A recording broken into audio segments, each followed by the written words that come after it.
Luchamos por mayores grados de libertad.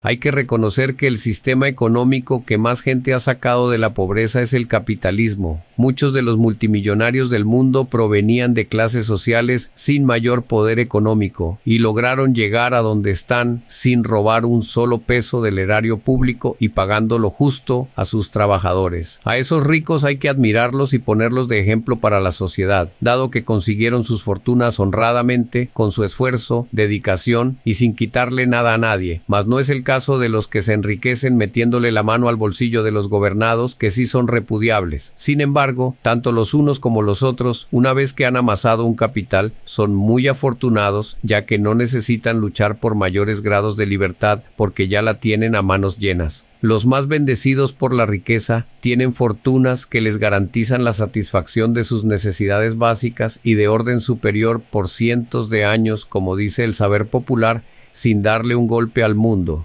Si quieren estudiar en el extranjero y en una universidad prestigiosa, pueden hacerlo a su voluntad. Si desean pasar las vacaciones o la Navidad y el Año Nuevo en otro continente, nada se lo impide. Para ellos, recorrer el mundo es como para la clase media que vive en tierra fría, bajar a pasar el fin de semana en tierra caliente, o los pobres, bañarse en el río durante la época de verano. Para ellos, un peaje de 28,000 pesos cada 50 kilómetros o un galón de gasolina a 16,000 o más pesos son algo así como quitarle un grano de arena al desierto del Sahara. Si quieren madrugar, lo hacen porque quieren, pero nada ni nadie los obliga a marcar tarjeta y dedicar una jornada completa de su vida a una tarea determinada, mientras las clases bajas, antes de salir de casa al trabajo, ya tienen que haber preparado el almuerzo porque sus ingresos no les alcanzan para pagar su comida en un restaurante. Los ricos, si quieren hacer dieta, es por su gusto, no como millones de pobres a quienes su precariedad económica los convierte en vegetarianos la mayor parte de la semana, y en ocasiones la circunstancia los hace ponerse a dieta contra su propia voluntad.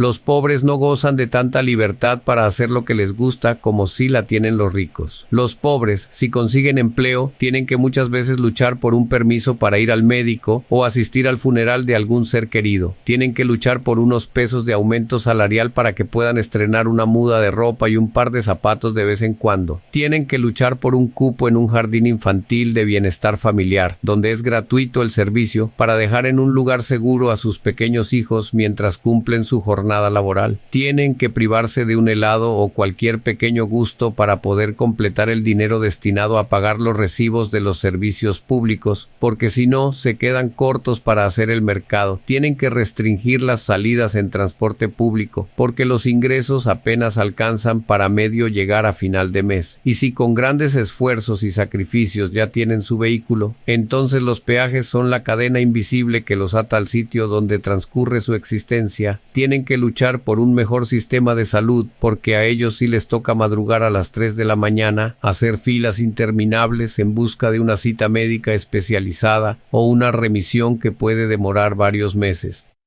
Las élites de este país pueden consagrar su existencia a sus negocios y la buena vida, abstrayéndose de cualquier preocupación material, ya que, como los hilotas en la antigua Esparta, que fueron tratados como esclavos, gente humilde del pueblo a su servicio, construyen sus mansiones, lavan su ropa, preparan sus comidas, hacen aseo a sus casas, llevan sus hijos al colegio, cortan el césped de sus mansiones y fincas, cuidan sus ganados, riegan sus jardines, recogen el popó de sus mascotas, atienden sus guayabos después de cada fiesta, sacan su basura, hacen sus consignaciones bancarias, callan sus infidelidades y venden su propia libertad por unos pesos para que ellos gocen de plena libertad las 24 horas de sus días, todo el año.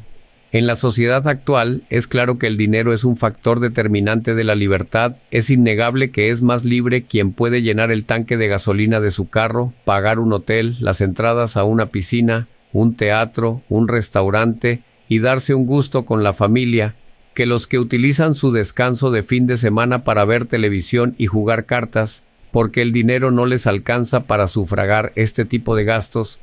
Los seres humanos nacimos para ser libres, pero no lo somos, Hace un poco más de medio siglo no se pedía permiso al gobierno para pescar, cazar, empezar un negocio, construir o reformar su casa, vender algo, etc. Hoy tenemos que pedir permiso al gobierno para casi todo lo que hagamos con nuestras vidas. Fueron grandes las luchas y miles de vidas sacrificadas para lograr algunas conquistas, como por ejemplo abolir el derecho divino de los reyes, los zares y las dinastías a gobernar los pueblos, transmitiéndose el poder de padres a hijos, abolir la esclavitud de los negros, conseguir una jornada laboral de 8 horas, por solo mencionar 3 ejemplos. Pero hoy, en pleno siglo XXI, muchas de esas conquistas que se lograron con tantos sacrificios son derechos de papel. Cada día se expiden más y más normas para regular y controlar nuestras vidas y mantenernos como los pajaritos enjaulados, cantando a sus patrones. Antes, los gobiernos se metían menos en nuestras vidas que ahora, que incluso nos encierran en nuestras propias casas, como sucedió durante la pandemia, cuando se dedicaron a poner retenes y puestos de control a toda hora, haciendo incluso patrullajes aéreos para obligar a que la gente se recluyera y vacunara bajo la amenaza de que quien no portara el carné que diera cuenta de este hecho no podría entrar a oficinas públicas o bancos, por ejemplo. En años pasados se podía hacer todo aquello que no estuviera expresamente prohibido por la ley, pero hoy, desde el Poder Ejecutivo en los niveles nacional, departamental y municipal, y el Poder Legislativo, se dedican a expedir normas de toda clase para restringir nuestras libertades con ley seca, toque de queda, confinamiento obligatorio, nuevos impuestos, prohibición de circulación de las motos en determinados horarios y las restricciones que se le ocurran a las primeras autoridades de cada ciudad. Somos seres totalmente controlados y vigilados. Quienes gobiernan no nos quieren libres, no quieren que la inmensa mayoría de la gente se dé cuenta y sea consciente de que, de cierta manera, vivimos prisioneros en nuestra propia patria. Los gobernantes cuentan con grandes ejércitos y cuerpos de policía para hacernos cumplir las normas, muchas de las cuales van en contra de la misma gente. Con el dinero de nuestros impuestos se mantiene un cuerpo armado tipo robot que solo sabe hacer caso sin pensamiento propio para hacer cumplir lo que quienes detentan el poder, que son apenas alfiles y caballos del ajedrez de quienes gobiernan el mundo, que son las élites financieras, determinen para nosotros, los hijos del pueblo, que somos simples peones para sacrificar en cada jugada. Nuestra labor pedagógica con respecto a los policías y los soldados rasos de la patria es quitarles la venda de los ojos y los barrotes de acero que aprisionan sus mentes para que logren ser conscientes de que ellos y ellas nunca han tenido ni tendrán los privilegios de los potentados por los cuales quitan vidas inocentes y dan la vida propia. Y por esos motivos los invitamos a estar de nuestro lado, ya que ellos y ellas nacieron y viven en los barrios populares donde vivimos nosotros, estudiaron en las escuelas y colegios públicos donde nos formamos nosotros, ganan salarios bajos como los que ganamos nosotros, tienen las mismas dificultades económicas que hemos tenido nosotros, carecen de tierra como carecemos nosotros, pasan su Navidad, Año Nuevo y vacaciones en Colombia como las pasamos nosotros, celebran sus cumpleaños con un pedazo de carne asada y unas cervezas como lo celebramos nosotros, viajan en transporte público o en carros y motos de baja gama como viajamos nosotros, y pertenecen a la clase gobernada a la que pertenecemos nosotros. Desafortunadamente, muchos, a partir de su analfabetismo político, viven plenamente convencidos de que el mundo ha sido siempre injusto, desigual y cruel, y por lo tanto, los países lo son y seguirán siéndolo sin que exista un remedio a la mano. Incluso algunos creen que nunca tuvimos un mundo mejor. Nos hacen creer que, dentro de las libres fuerzas del mercado, con su mano invisible, todos, si lo queremos y nos lo proponemos, podemos lograr el capital y nivel de vida que tienen los galanes en las películas y las series con las que nos entretenemos después de la dura jornada laboral.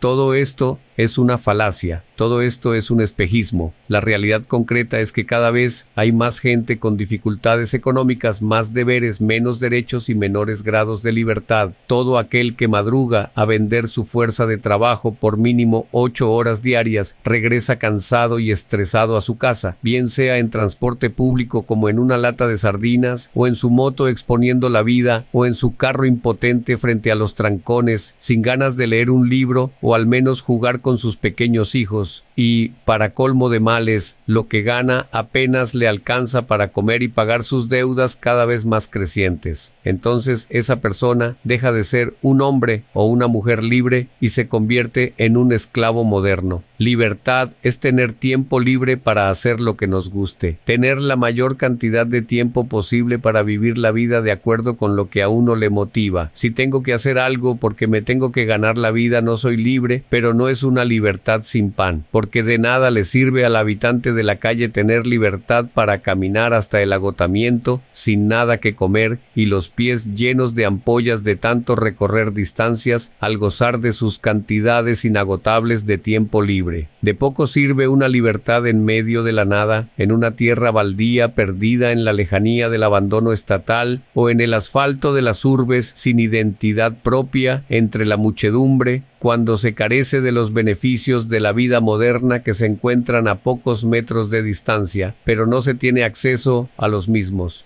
Cuando dependo de tantas restricciones que colocan las autoridades para transitar en moto con parrillero por la noche, para beber una cerveza el único día que llega el presidente a nuestro pueblo, no soy dueño de mis decisiones. Es hora de despertar la conciencia política, porque de ninguna manera nacimos para ser esclavos. Es hora de abrir los ojos de la conciencia y hacer algo para recobrar nuestra libertad cada vez más comprometida en una sociedad mercantilizada, donde las personas que venden su fuerza de trabajo, trabajan cada vez más para comprar cada vez menos con lo que reciben por el tiempo de vida que entregan a cambio. El llamado de la libertad y la justicia surge como una fuerza incontenible e irresistible, como una imperiosa necesidad, como un llamado interior, como una voz muy queda pero persistente que retumba en el cerebro subconsciente y se impone desde la región más profunda y primaria del ser. Queremos gobiernos que no nos respiren en la nuca y no nos asfixien con tantas prohibiciones.